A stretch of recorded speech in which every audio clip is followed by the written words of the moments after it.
this is Joe from Scarecrow Joe's studio. Welcome back to part 3 of our Killer Clown Paper Mache Jack-O-Lantern tutorial. In this final segment of this tutorial, we're going to finish up the sculpt. We're going to primer, paint, and seal this bad boy. So let's get back to it. Okay, so the first thing that I have done is this thing is completely dry. I took all the stuffing, that crumbled up newspaper, out of it because it's going to be sturdy enough.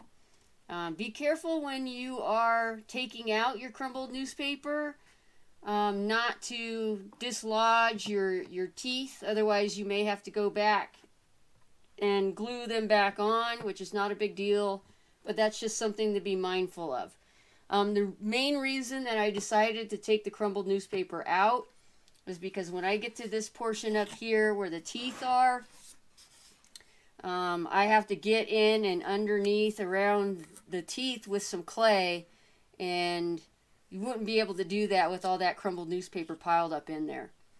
So that's the first thing that you're going to want to do if you have stuffed your jack-o'-lantern form, is to unstuff it.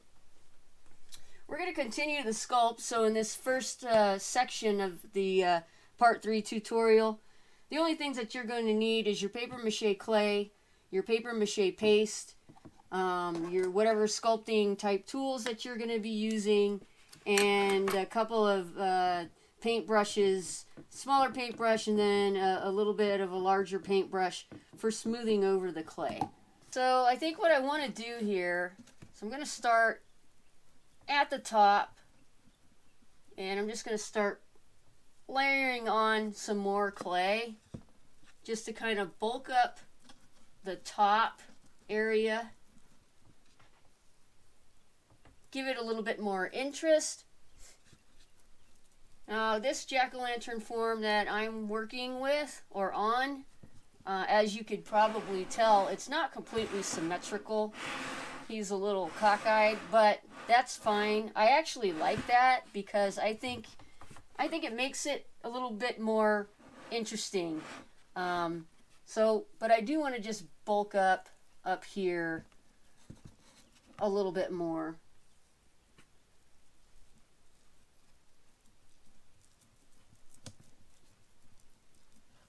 Around where the face is, I'm not going to put the ridges, the pumpkin ridges like I did on the back here.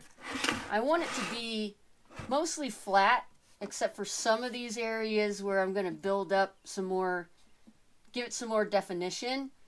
But the rest of it's going to be mostly flat.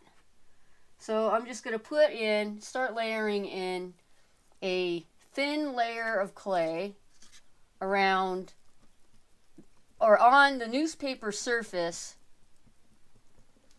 basically from here up, and then I'll work on the teeth, and then I'll bulk up where I want the big clown nose to be, and then I'll work my way down the bottom here. So that's what I'm going to continue to do. Alright, I've gotten so far as to the point where I'm ready to smooth out this clay, same way that I did with the back of my jack-o'-lantern after applying the clay in sections, taking paintbrush with some paint and start smoothing that out. And that's what you will do. You will just do the same thing that you did on the back of your jack-o'-lantern. What's going to make this a little bit different is you have wet clay against dry clay. So you want to feather the wet clay into the dry clay where those two areas meet. So make sure so that you don't have like a lump where it looks like an obvious seam. So you're going to pay particular attention to those areas and smoothing them in and feathering them in together so it looks like a cohesive piece.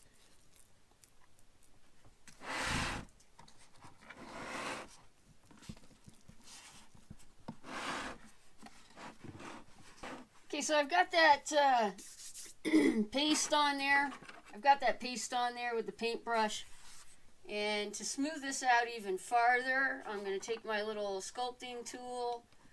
If you don't have any sculpting tools, again, you can use plastic spoon. Works really well for these types of things. But I'm just going to continue to smooth all this out even farther using my little sculpting tools. Alright, so I have that all smoothed out. I didn't bulk up any of the areas where I want in the eyes or any of that stuff quite yet. I want to go ahead and finish applying clay.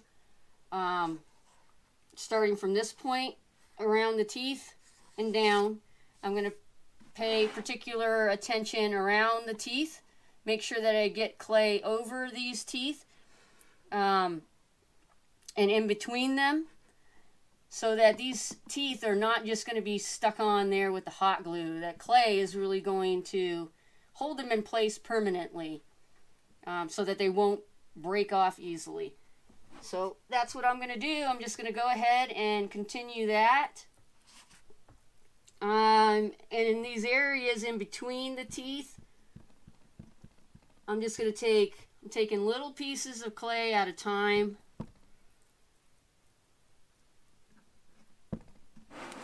Just little pieces of clay at a time, and kind of wedge them in there. You are going to get clay over parts of your teeth. Don't worry about that, because you can go in after you smooth it out with the paper mache paste. If you have a little sculpting tool that has a tip to it like that, you can even use a chopstick if you have that to really get in there in these small areas and press that clay in and around those teeth. That's really going to help you as well. So this is what I'm going to do at this point. I'm just going to work around the teeth, top portion, bottom portion, all around there.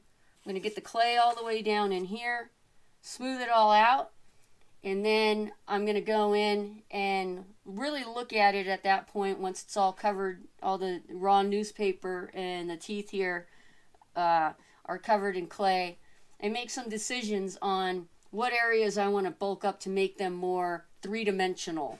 Probably give them a big gaping grin with some cheek structure on both sides here. Then I'm going to bulk up and make the nose. So that's what I'm going to do. I'm just going to carry on and get that done. So as you can see, I went ahead and I applied all the clay all the way down. And I did some bulking here in these areas down here to give it more of a defined pumpkin ridge effect. And at that point, this part up here, where the mouth is, started to sag inward, or started to kind of cave in a little bit inward from the weight of the clay onto the teeth here, because my strip mache job was less than desirable. So I ended up just stopping at that point instead of going in and continuing and bulking up around the eyes, creating the nose and the lip around the mouth here, because I didn't want to apply any more clay to it. But now it is completely dry. And the way that I remedied this portion here starting to sag inwards, I took, while it was still wet, I took the plastic spoon and I kind of pressed it in like that from the inside a little bit and left it in place. And as you can see, or if that starts to happen, you can also, anything like that you could use to kind of lodge in there to even it out while it's drying. And so that allowed it to dry and harden into place without having it sagging. So if that happens to you, that's something that you should do. Just let it dry. Prop something up in the inside here, such as a spoon or something like that, to give it some support to prevent it from sagging. So anyway, that's where I'm at this point. And now I'm just going to continue the sculpt. I'm going to finish it out, bulk up some areas around where I want some more definition in the eyes to make him look a little bit more menacing. So I'm going to go ahead and start bulking up around the eyes here. Now keep in mind, as you're doing this, if you really want it very defined, you're going to need to put a good amount of clay on there, because this will shrink. Once paper mache clay starts to dry, the moisture is depleted from it, and it causes the clay to shrink. So I'm going to put a good amount to give it a nice ridge for sort of like an eyebrow or something like that.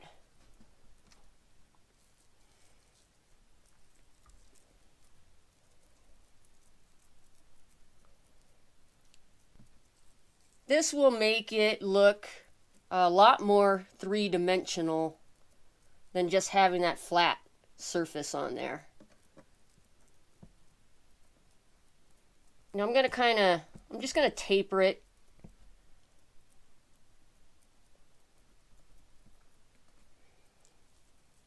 Taper it down so that the ridge is not as thick going down or towards the eye. I'm going to leave this area flat, I think.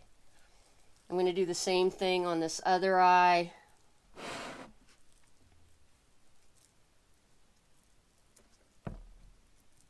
So I've got my clay bulked up around the eyes. And again, as you can see, it's not quite symmetrical. I don't actually want it to be symmetrical. I think it lends it a little bit more interest if it's not. But if you want yours to be perfectly symmetrical, because it drives you nuts if it isn't, then you're going to go ahead and spend a lot more time on this. The other thing that I'm going to do while I'm working on these eyes is inside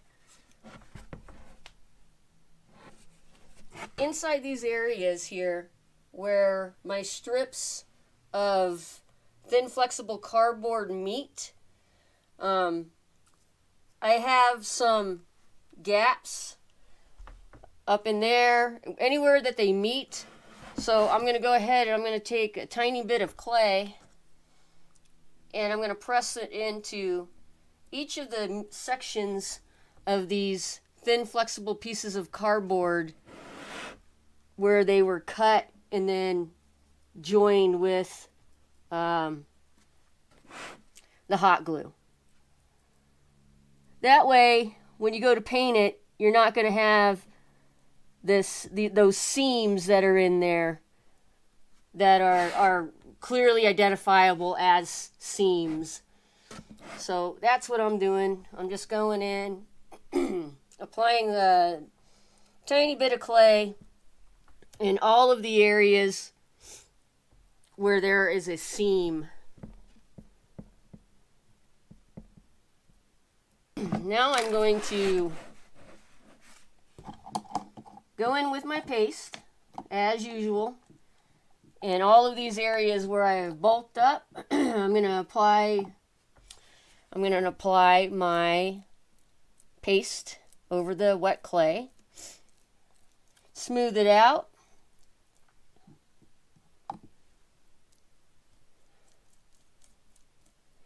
and those little pieces of clay that I used to cover up the seam on the inside of that thin flexible cardboard, I'm also going to smooth that out as well. I've got my paste on there, and then I'm going to just go in with my little plastic sculpting tool and smooth it in even more. And I'm going to pay a lot of attention on the areas where the wet clay meets that dry clay. So again, blending that, feathering it in, blending those seams in, so that it will look like one cohesive piece and not just clay that you've bulked up and slapped onto dry clay. So that's what I'm going to do, and then I'm going to make sure that I'm doing that on the inside ridge here, really feathering that in, smoothing it out onto the thin, flexible, three-dimensional portions of the cardboard here for the inside of the eye. All right, so that's done. Bulked up the eyes, smoothed it out so that it looks like a cohesive piece. Now I'm going to move on and create the gum line on this guy. Kind of give him a little bit of a lip, I guess. And I'm really going to bulk out some cheek area over here. So with the gum line, I just take some clay and I make a coil.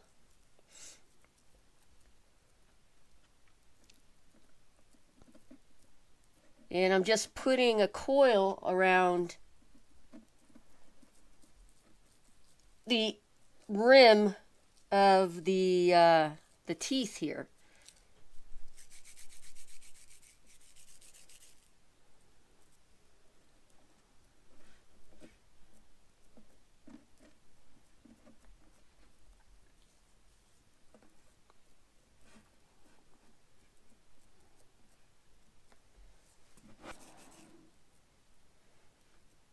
I'm overlapping the pieces of my coiled clay.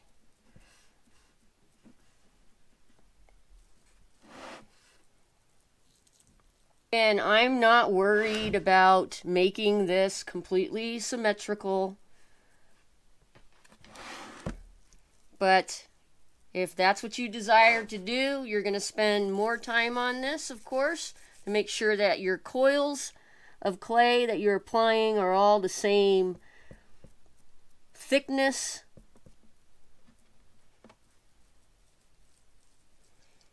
I'm going to do the same thing on the upper lip area. So I pretty much got my gum line or my lip in there with the coiled clay. I'm working on the cheeks, so I just bulked up a little area to give it more of a cheek. Doing that on both sides.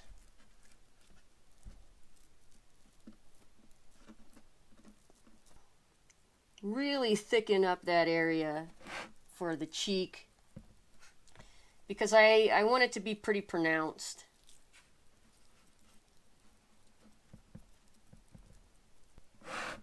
Actually, I think I'm gonna bulk it up even more because keep in mind again what I was saying a little while ago is that when this clay dries, it's going to shrink, and I really want him to have this big gaping grin with all of these crazy teeth.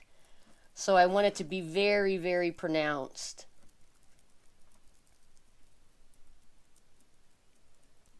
Now, if you do this, you're using this technique, and this is what you're doing. When you go back after it dries, and then you're like, "Oh man, it's not as pronounced as I wanted it to be." You can always add more clay over your dry clay, and bulk it up even more. As you can see, our Killer Clown Jack-o'-lantern is really starting to come to life. Gonna be pretty wicked looking. And that's what we want.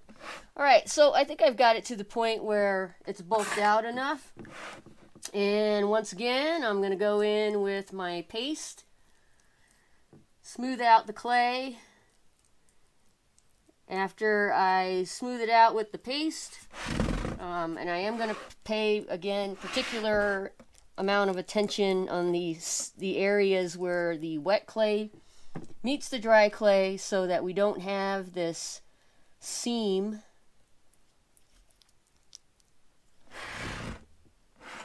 I'm going to do that all the way around it.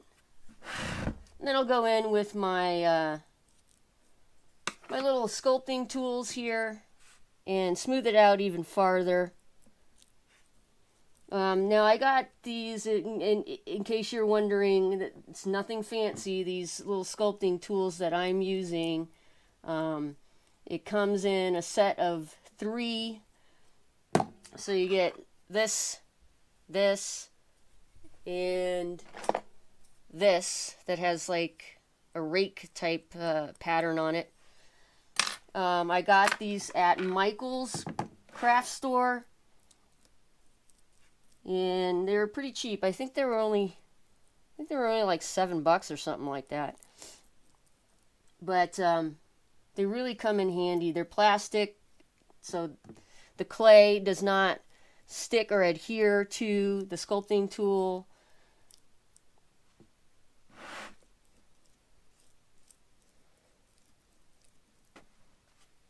Alright, I've got my cheeks built up, smoothed over, my lip, top and bottom, built up, smoothed over, and I'm going to move on now and create the clown nose. I'm just going to do the iconic round clown nose. You could do whatever you want for the nose, of course. So basically, I'm just balling up some clay. And I'm not sure how big I want the nose. I think that might be okay, that size right there. I don't want to make it too big at the get-go here, just because there's no armature. There's nothing to hold it in place. It's just going to be this ball of clay stuck to the sculpture. So that's pretty much what I'm doing. Created a ball of clay and stuck it onto the sculpture, as you could see. And as usual, I'm going to come in with my paste, smooth it out, and I'm really going to make sure to get around the sides of the nose.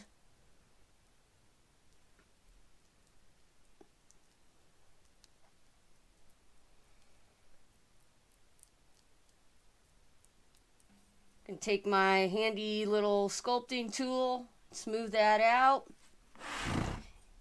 And I want to make sure that this is going to stick. So I'm going to use my other little sculpting tool, and I'm going to press the sides of the nose in to that wet clay all the way around it to make sure that it's not going to fall off as it dries.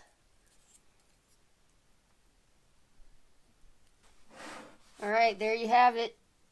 Pretty simple. It's all smoothed over. I don't have any worries or concerns that it's going to slip off the face or anything like that. Looks like it's on there pretty good. So, again, once this shrinks, and if your nose shrinks to a certain degree where you're like, oh, it shrunk too much, I really wanted it bigger, after it dries, go ahead and reapply more clay onto the dry clay and bulk it up even more. So last thing that we're going to do, or last thing that I'm going to do, is the stem. And pretty simple here.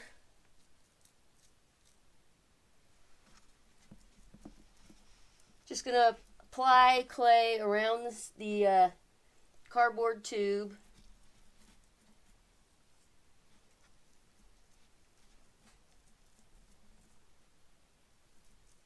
So I've got my clay on the cardboard tube here for the stem. Once again, with the paste. We go in, smooth it out with my little sculpting tool, even it out a bit. I do want to go in and put some texture into this.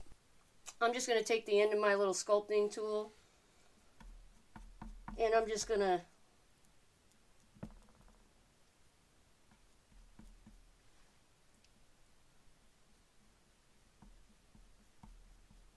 go in and apply some texture, just like some lines, basically. All right, there we have it. Sculpt is complete. Just taking a look at it.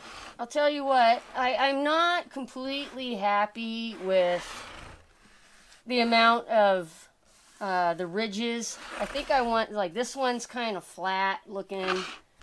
So I might go in and just bulk up a little bit more clay to build up the ridges back here a little bit more. So this is your opportunity to do that. One last thing that I want to point out, and I'm not sure if you could see this or not, but in here I have some splits where the clay, while it dried, it's separated. That's no big deal. That's an easy fix, and I'll show you how to do that. You just take a little bit of clay and fill in those areas where you might have some separation while it dried. And then take a little paste and smooth it in. So if you do end up having any splits in your clay, that's how you would fix that. Pretty easy. So that's it. There he is. He's done, except for a little bit amount of work that I'm going to continue to do, bulking up a little bit of the ridges, applying a little bit more clay to making the ridges a little bit more pronounced. But he's done. Once I do that in the back there, I'm going to put this in front of a fan. And allow it to dry. It's going to take several days to dry completely. There is large amounts of clay. The nose that's a large amount of clay. The cheek areas, bulked up these. So that's going to take probably, I would say, at least 3 days in front of a fan to dry completely. Or, you know, if it's a nice sunny day out in the next couple of days, I might just leave it outside in the sun, and that'll help it dry even farther. But that's at the point where I'm at right now. And then after it dries, go ahead and we're going to start the painting process.